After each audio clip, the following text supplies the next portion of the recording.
منكم حبايبي، أهنيكم مناسبة عيد الفطر المبارك. تقبل الله منا ومنكم صالح الأعمال. اليوم راح أسوي طريقة عمل الكليكة العراقية بالتمر والحلقوم. راح تكون سهلة واقتصادية وبكمية راح أسويها بكمية قليلة. هنا أنا خليت كوبين طحين، وخليت قالب واحد من الزبد، وعندي هنا ظرف من كيس مال خمرة، وضفت عليه مي دافي، يعني عادي لا بارد ولا حار، مي دافي، وراح اتركه 10 دقايق. هنا أنا راح اترك الخمرة، اغطيها حتى تختمر مدة 10 دقايق، وبعدين اضيفه فوق العجينة مال الكليكة. هنا أنا عجنت الزبد ويا الطحين وحتى يتلامس بهالشكل، بهاي الطريقة. خليت راح اضيف الخمرة على العجينة، راح اضيف الخمرة بالتدريج حتى اعجن بيها العجينة مال الكليكة. هاي شوية شوية اضيف واعجنه. طبعا الكليكة وتكون حشواتها مختلفة، اكو حشوة من الفستق، بالتمر، بالجوز، كل حشوات ترهام للكليكة، بس اني سويت بالتمر والحلقوم. هسه هنا اني بديت اعجن بالعجينة هالشكل، لما تتماسك تكون جاهزة. هسه كملت مالتنا العجينة الحلوة. خليتها تقريبا نص ساعة حتى تختمر، وهنا راح ابدي اسوي بالقوالب مال الكليكة.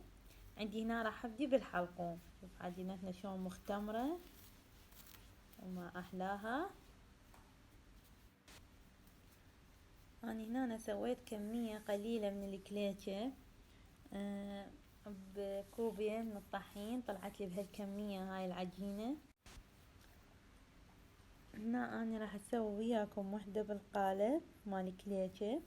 أنا خليت لاينون غذائي على القوالب مال الكليكة حتى عندي سهل عملية النقش مال الكليكة وتطلع بسهولة.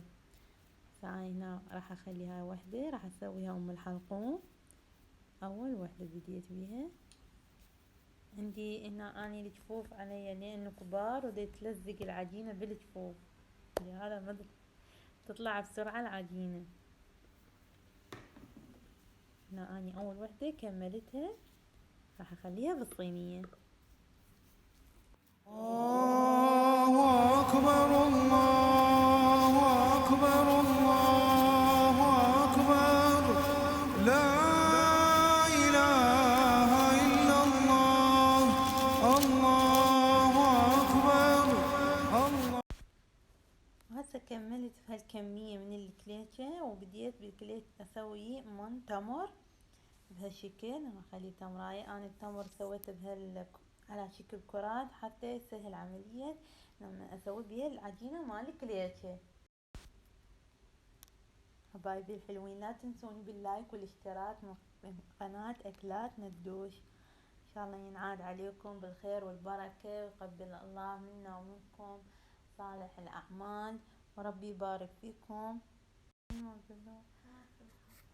هنا أنا بديت أشككها بالشوكة حتى تنفش بالفرن وتختمر بسرعة، يكون شكلها حلو ومنفوش.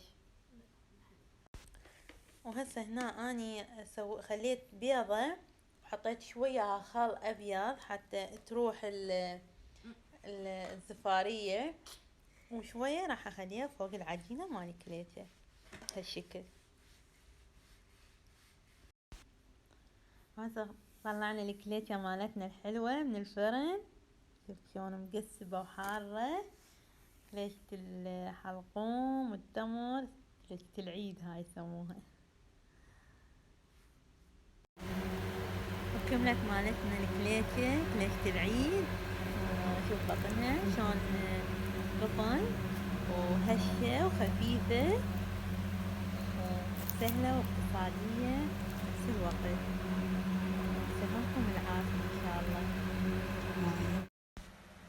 وهنا طلعنا ورحنا سوينا جولة، نشوف شنو الملابس الموجودة بالأسواق، نشوف شو اشتري ملابس العيد محتاجة اني، نشوف الموديلات والاشكال الحلوة.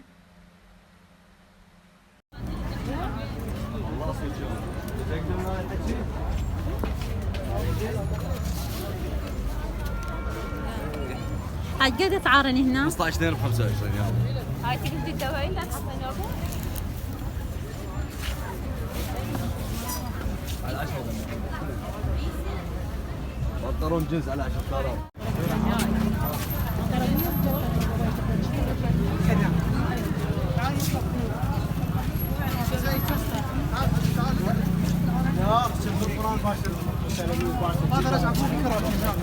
ايه لا شنو؟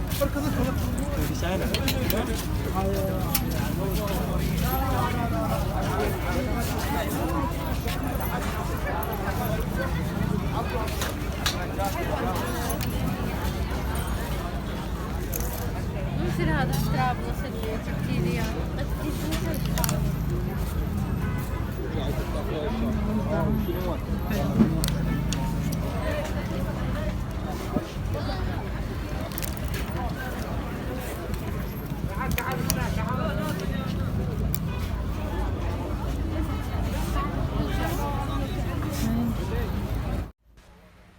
القميص الابيض بالملكانة كلش عجبني، انتو شنو رأيكم؟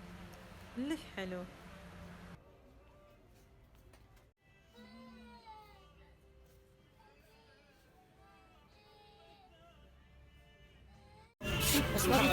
هذا 20 هذا 30. اقول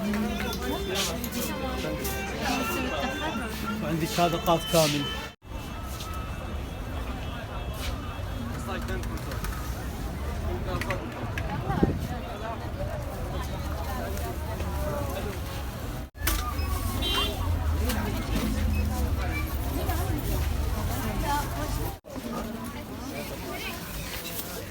نسويها بلا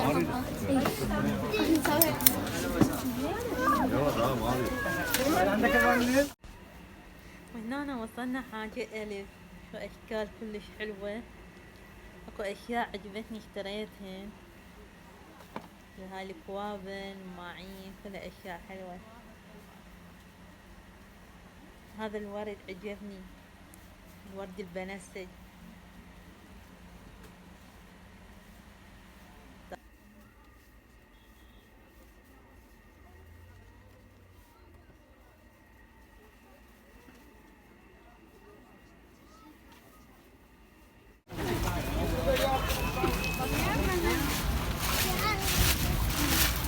بعد طالع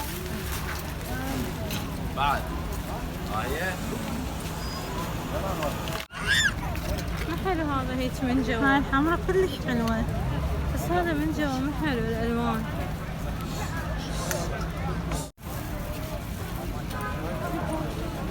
ألوان سعرها؟ كلها مسعرية. شو سعرها؟ 10. هنا بعد الجولة اللي مشيناها متنا جوع وكنا خلنا ناكل، اشترينا لفات وأنا اشتريت كوب شاي ويا اللفة مالتي.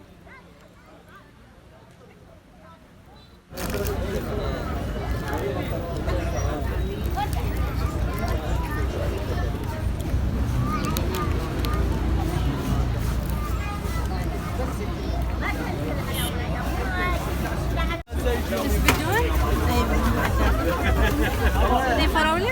اي فراولة وحليب. فراولة وحليب بدون سكر.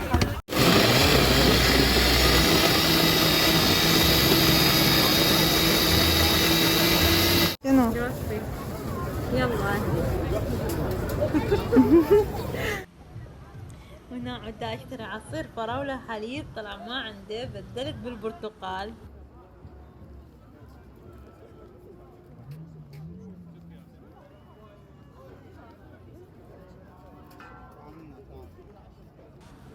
خلصت هنا جولتنا وراح نرجع للبيت.